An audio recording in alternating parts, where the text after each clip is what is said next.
सभी शिक्षक बंधुओं को नमस्कार।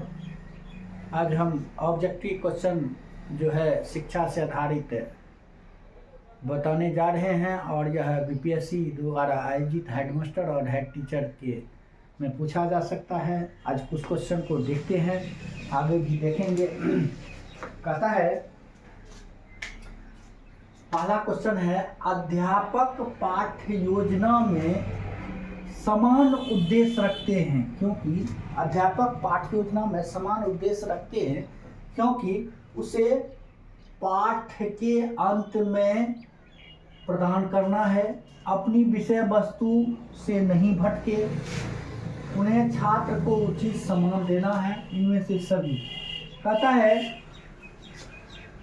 कि अध्यापक पाठ्य योजना में समान उद्देश्य क्या रखते हैं? अपनी विषय वस्तु से नहीं भटके, अपनी विषय वस्तु से नहीं भटके। उसके बाद अगला क्वेश्चन है, बच्चा अपनी समस्या का समाधान स्वयं नहीं कर पाते, बच्चा अपनी समस्या का समाधान स्वयं नहीं कर पाते हैं। कहता है ए में ऑब्जेक्टिव है, पहला चॉइस है, समस्याओं के प्रति उदासीन होना, समस्या अति जटिल है, समस्या का संवेदित ज्ञान बालक को नहीं है, समस्या का वर्गीकरण नहीं हुआ है। मतलब कहता है बच्चा अपनी समस्या का समाधान स्वयं नहीं करते हैं क्योंकि उसे समस्या का क्या हुआ, वर्गीकरण नहीं हुआ है, समस्या का वर्गीकरण नहीं हुआ है। तीसरा क्वेश्चन है, एक अध्यापक के दृष्टि से निम्न में से कौन सा कथन सर्वोत्तम है? एक अध्यापक के दृष्टि से निम्नलिखित में से कौन सा कथन सर्वोत्तम है? कहता है समस्या का समाधान हो सकता है, समस्या का समाधान व्यक्तिगत क्षमता पर आधारित है, समस्या का समाधान एक नैसर्गिक गुण है, समस्या का समाधान एक निर्देशित चिंतन है। कहता है कि एक अध्यापक के दृष्टि से में से कौन सा कथन सर्वोत्तम है? कहता है समस्या समाधान एक निर्देशित चिंतन है। तीसरा क्वेश्चन।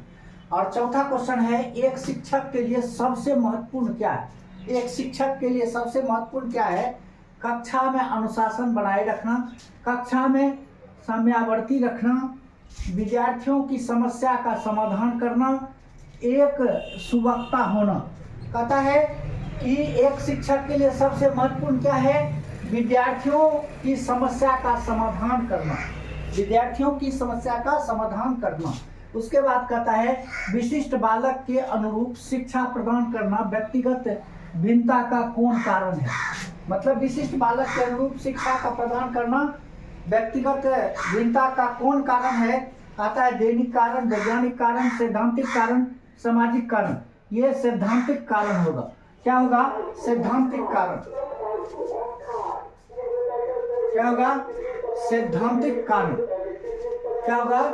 कहता है कि दैनिक, कहता है विशिष्ट बालक के अनुरूप शिक्षा प्रदान करना व्यक्तिगत भिन्नता का कौन कारण है? कहता है दैनिक कारण, वैज्ञानिक कारण, शैक्षणिक कारण और सामाजिक। शैक्षणिक कारण होगा। कहता है यूनेस्को ने विकलांग के लिए अंतर्राष्ट्रीय वर्ष घोषित किया। यूनेस्को ने विकलांग के अंतर्राष्ट्रीय घोषित किया था 1992, 1985 में, 1975 में, 1982 में। 1982 में विकलांग दिवस मनाया गया था।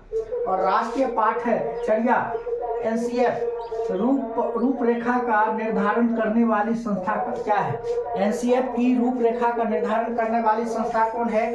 NCBT, NCERT, SCERT, MHDRD. मतलब एनसीईआरटी ही एनसीएफ की रूपरेखा निर्धारित करती है। अगला क्वेश्चन है विकलांग जन अधिनियम कब पारित हुआ? अब अगला क्वेश्चन है विकलांग जन अधिनियम कब पारित हुआ?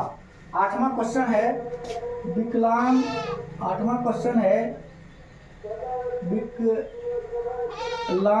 जन अधिनियम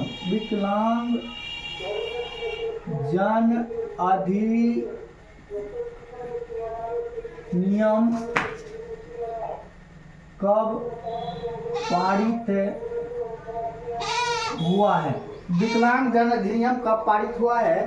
कहता है ए नंबर में, कहता है ये नंबर है विकलांग जन अधिनियम 1990 बी 1992, 1985, 1992,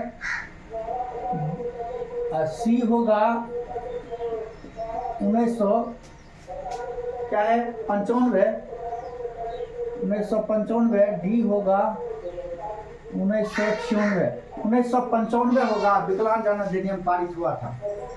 अगला क्वेश्चन है अंधे बच्चों को पढ़ाने वाले अध्यापक का, क्वेश्चन नंबर है 9, अंधे बच्चे,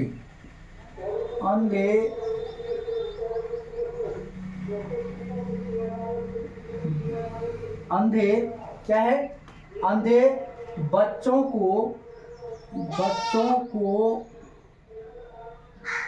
पढ़ाने क्या है, पढ़ाने वाले अध्यापक,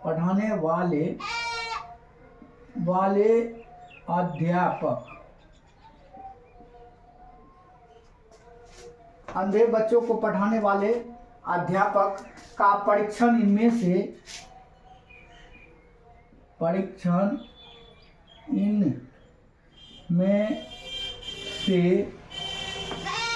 कहाँ होता है,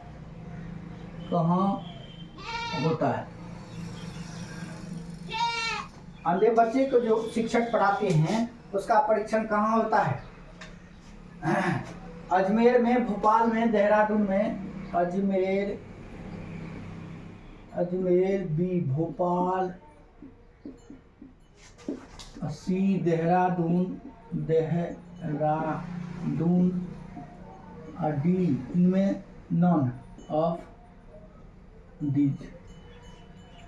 अंधे बच्चे के पढ़ाने वाले शिक्षक का परीक्षण, अध्यापक का परीक्षण देहरादून में होता है। कहाँ होता है? देहरादून में होता है। 10वां क्वेश्चन है, 10 नंबर,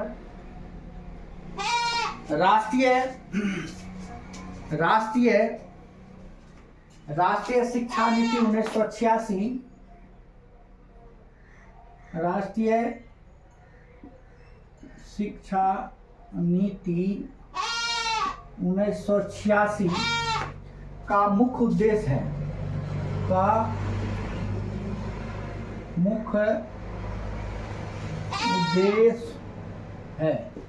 कहता है ए नंबर, राष्ट्रीय शिक्षा नीति का मुख्य उद्देश्य क्या है? ए नंबर है विद्यार्थियों का व्यक्तिगत प्रदान करना, विद्यार्थियों का व्यक्तिगत प्रदान कायम करना।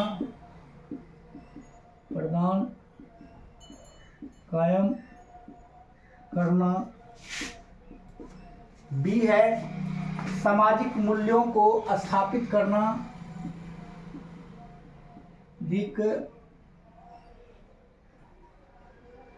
मूल्यों को स्थापित करना।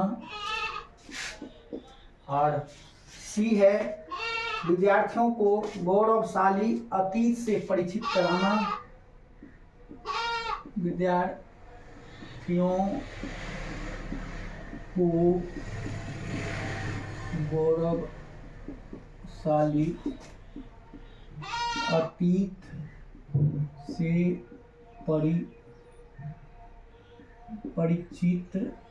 कराना। डी है स्वरोजगार की शिक्षा प्रदान करना। क्या है?